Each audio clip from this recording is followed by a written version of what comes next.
lovelies, never, and I mean never, go to work with somebody that you've been close friends with, that is your ex. It will taint your reputation from before you ever arrive if people know about it. And if they don't and they find out about it, it'll blow your trust and wreak suspicion in the minds of the people that you work with. And I'm not just saying this because it's a thing I heard. So I have an experience with having gone to work with somebody that I had lived with. They were not the ones that sought me out for the position. It was another coworker, another peer that I had at one time that I've known for decades.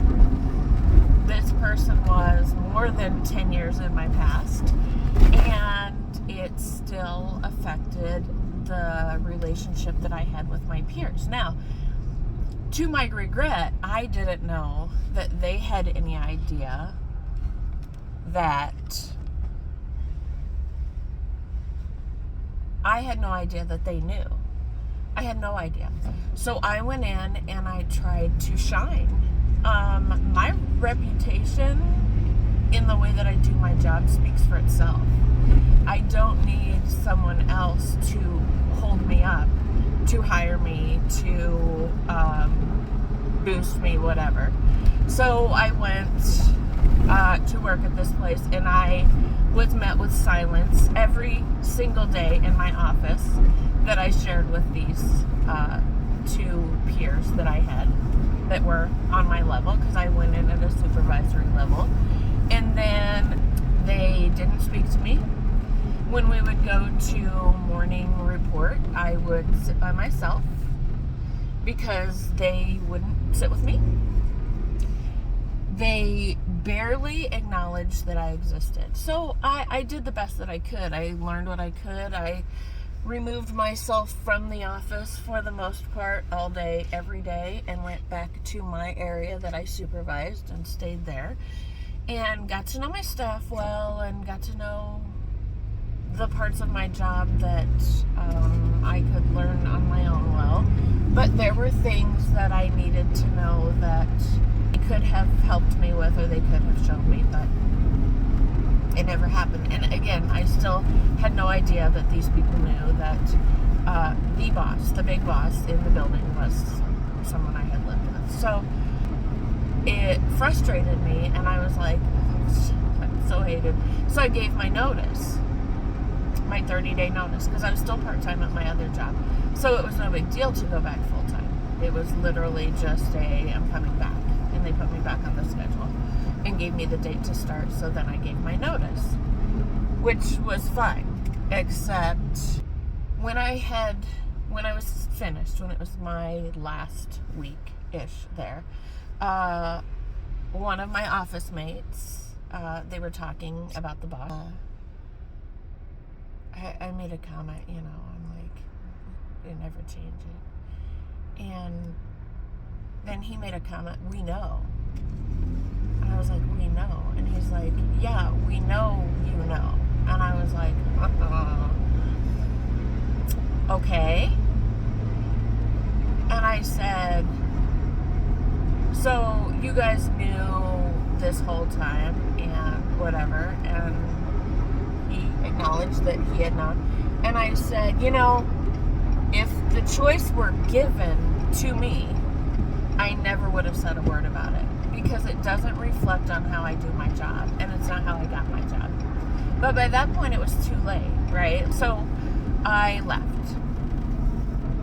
And a year and a half later, I went back. A year later, I went back in a lesser position, in a role on the floor. And still got kind of met with contempt or whatever. The very first week I was back there, I had people coming at me.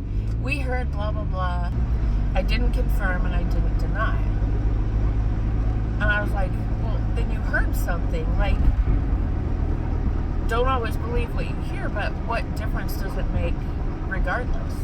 right? So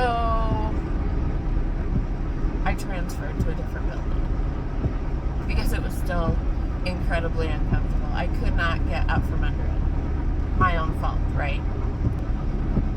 But then I moved into a higher role in the company.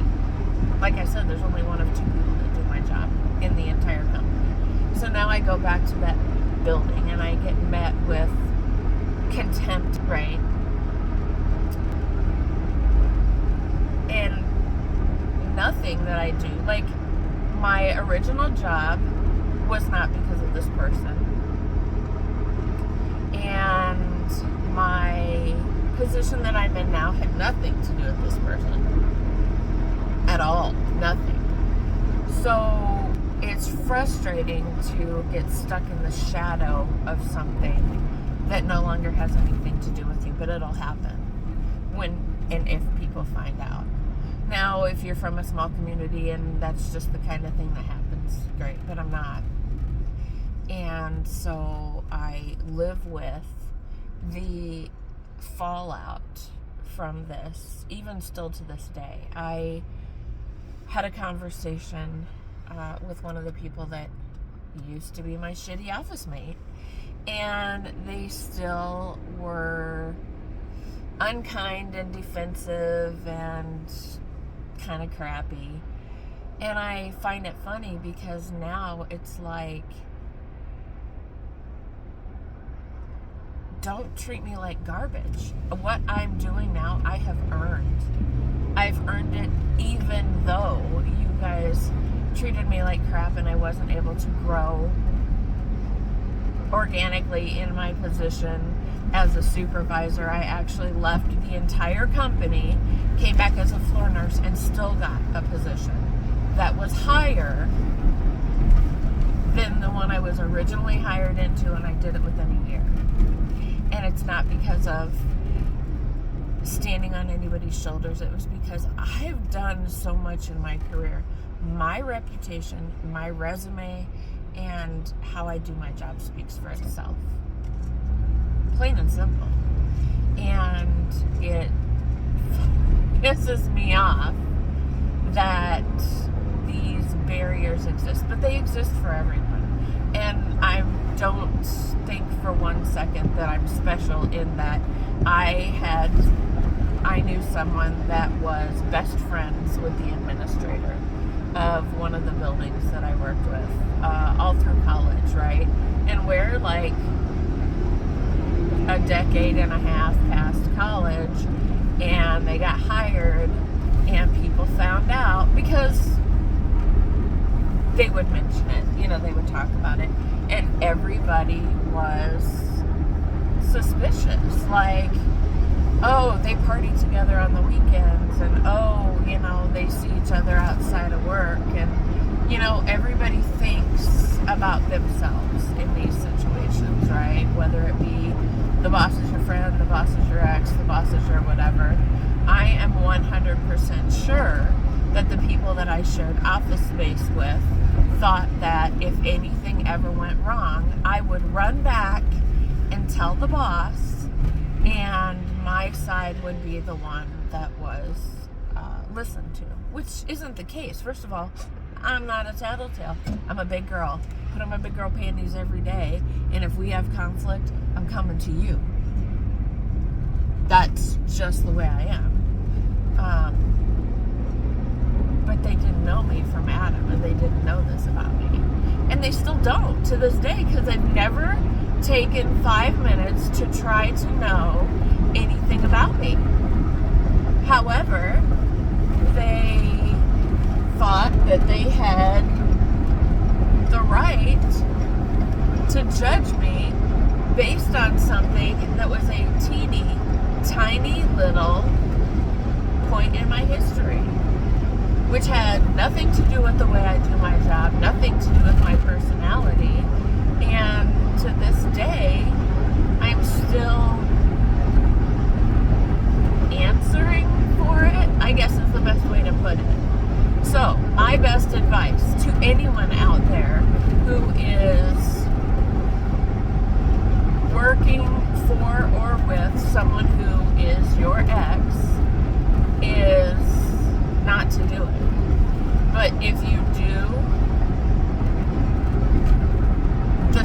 bit of advice I would give is clear the table with your peers. Tell them straight up. Like, you don't have to like me, you don't have to believe me, but you have to understand, or I would like you to understand, that I don't work here because of that person. And I don't have my job because of that person. Now, I'm not saying it never happens, that there's never favoritism, that they never show someone else, give someone else the benefit over others. But that's actually a rare exception. And that's the thing that people need to understand is situations like that are few and far between. There are lots of people that have a small social circle, and so they have to work in an arena where they have an ex, right? But that's not how it's treated, though. It's treated like, oh, you only work here because you got the job because of your ex. Bitch, no. I got the job because I am damn good at what I do, which is why I got another job and another job above that since I've started the job. But people refuse to acknowledge that you do things on your own merit if they know that there's someone in a higher position. And unfortunately, and I don't know how it is around the rest of the world, but here in the United States where I live, people are petty and small and will hold things against you that have nothing to do with you. If they think for 1 second they have one single shred of information, which is unfortunate. It's very sad because it hurts feelings and it makes people leave jobs, and it is unnecessarily cruel and unkind. I've given it a lot of thought over the last few days. Now, I can say that if I were in a role and somebody came to me and said, you're in charge of this staff, and when I was in your building, I found this, and this, I might get a little defensive because I would take it personally, because I take what I do seriously. So I can even play devil's advocate and understand that. And I even came at it from that position. Like, I can totally understand that. But it doesn't change the fact that it's always the same response to anything that I have to say. So I'm over it. I'm just over it. I think I'm going to demand a little bit of respect because I fucking earned it. I've earned it. Because I've earned it. Anyway, you guys have a great day. That is my TED Talk for the morning. It follows you. All right.